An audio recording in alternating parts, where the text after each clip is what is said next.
यह वीडियो उन स्टूडेंट के लिए हेल्पफुल होगा जो अभी तक कुछ प्रिपरेशन नहीं किए हैं, या तो जिनका अभी आधा कंप्लीट हुआ है, या जिनका अभी पूरा कंप्लीट हो गया वो भी देखें।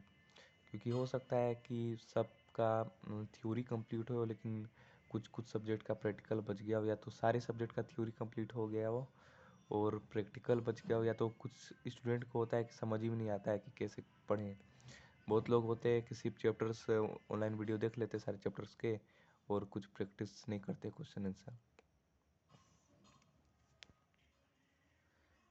तो ये वीडियो सिर्फ जेक बोर्ड वालों के लिए है जो कि अभी कॉमर्स स्ट्रीम से बिलोंग करते हैं और क्लास 12th में, और उनका जो फरवरी में एग्ज़ाम आने वाला है।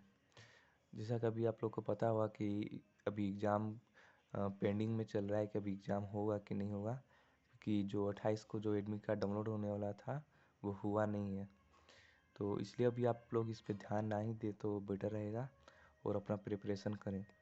क्योंकि अगर एग्ज़ाम अगर डेट शीट बढ़ भी जाता है तो वो आप लोग के लिए ही बेनिफिशियल होगा, जो कि अभी तक बहुत कम प्रिपरेशन किए हैं या तो कुछ ना के बराबर प्रिपरेशन किए हैं। सो इसमें मैं सिर्फ 3 ही सब्जेक्ट के बारे में बताऊंगा, एक अकाउंट्स, बीएसटी और इकोनॉमिक्स।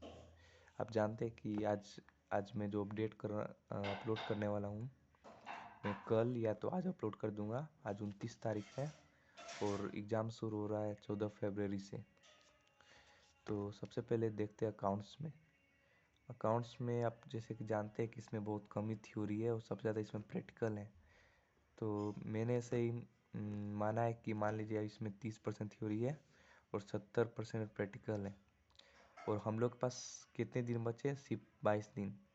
अगर आज की तारीख से देखें तो 29 जनवरी से देखें तो 29 जनवरी से जिस दिन अकाउंट्स होना है उस दिन तक सिर्फ 22 ही दिन बचा हुआ है। क्योंकि सबसे पहले अकाउंट से पहले भी इकोनॉमिक्स होगा, उसके बाद अकाउंट्स होगा, उसके बाद बीएसटी।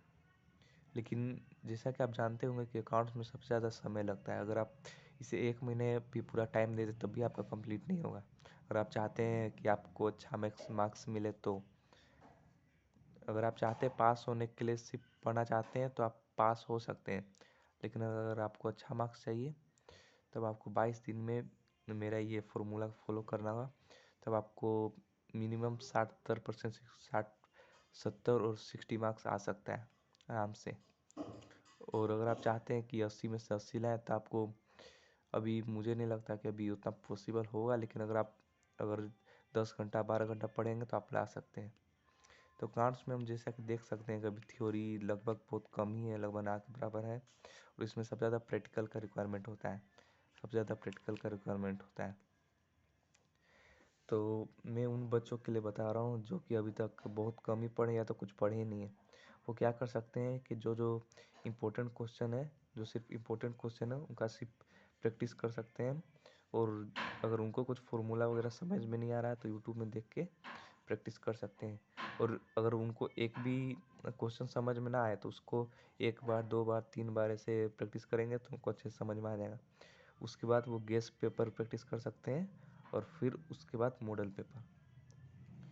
मतलब अकाउंट्स में कोई दिक्कत नहीं होगा क्योंकि इसमें सिर्फ प्रैक्टिस ही करना है। और थ्योरी को अगर आप आगे मतलब आप ये सारे चैप्टर कंप्लीट करने के बाद अगर आप थ्योरी पे ध्यान दें तो वो ज़्यादा बेटर रहेगा, रेदर देन कि आप पहले थ्योरी देख रहे हैं उसके बाद आप प्रैक्टिस कर रहे हैं और फिर बाद में पता चला कि टाइम ही नहीं है, सारा टाइम ख़त्म हो गया और एग्ज़ाम का डेट पास आ गया। इससे अच्छा है कि आप पहले प्रैक्टिस करें उसके बाद थ्योरी पे ध्यान दें, क्योंकि इसमें प्रैक्टिस करते करते आपको खुद ब खुद सब क्वेश्चन समझ में आने लगेगा। और उसके बाद देखते हैं बीएसटी। बीएसटी में हम जानते हैं कि इसमें लगभग 80% 90% इसमें सिर्फ थ्योरी है और इसमें बहुत कम ही लगभग प्रैक्टिकल है। इसमें प्रैक्टिकल भी आपको मिलेगा तो पार्ट बी में मिलेगा, 1 में नहीं मिलेगा। इसमें अभी अगर 29 तारीख से देखें तो अभी 24 दिन बचा हुआ है बीएसटी के लिए। तो बीएसटी के लिए हम क्या कर सकते हैं? पहले हम सारा चैप्टर देख सकते हैं क्योंकि ये थोड़ा आसान है, आपको जल्दी जल्दी समझ में भी आ जाएगा। अगर आप चाहेंगे तो आप 4 से 5 दिन में भी कंप्लीट कर लेंगे ऑल चैप्टर्स। और उसके बाद आप प्रैक्टिस करेंगे इंपॉर्टेंट क्वेश्चन और उसके बाद आप फिर से रिवाइज करेंगे, उससे आपका बेस क्लियर हो जाएगा।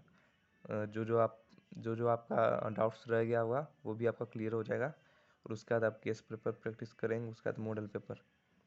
और उसके बाद अगर इकोनॉमिक्स में देखें तो मेरे ख्याल से कभी कभी अकाउंट्स ज़्यादा भी इकोनॉमिक्स हार्ड लगने लगता है, क्योंकि सबसे पहले इकोनॉमिक्स का एग्ज़ाम है। और अगर आपका मतलब इंग्लिश के बाद इकोनॉमिक्स का है, और अगर आपका इकोनॉमिक्स का एग्ज़ाम बढ़िया नहीं गया तो आप आपका हो सकता है कि अकाउंट्स का भी बढ़िया ना जाए। आप अगर बढ़िया सा प्रिपरेशन किए हो तभी आपका बढ़िया ना जाए, क्योंकि आपका इकोनॉमिक्स का एग्ज़ाम बढ़िया नहीं गया तो आप सोचेंगे कि मेरा अकाउंट्स में भी हार्ड क्वेश्चन देगा और मेरा कोई फ़ायदा नहीं होगा प्रिपरेशन के। इसलिए आप इकोनॉमिक्स में भी आप ध्यान दे सकते हैं, लेकिन इसमें आपको थोड़ा मतलब अलग फार्मूला अपनाना होगा। जैसे कि इसमें हम जानते हैं कि 20 डेज बचा हुआ है 29 तारीख से लेके। तो इकोनॉमिक्स में क्या कर सकते हैं, सबसे पहले हम लोग क्वेश्चन प्रैक्टिस कर सकते हैं। क्वेश्चन ऐसे प्रैक्टिस कर सकते हैं गेस्ट पेपर का, या तो जो भी आपका कोचिंग ट्यूशन के द्वारा जो भी इंपॉर्टेंट क्वेश्चन दिया गया है उसे पहले प्रैक्टिस कर लीजिए। उसके बाद मॉडल पेपर प्रैक्टिस कर लीजिए। और उसके बाद अगर आपको समझ में आता है तो आप सारे चैप्टर्स देखिए, नहीं तो आप खुद से बुक से भी पढ़ सकते हैं, कोई खास हार्ड नहीं है।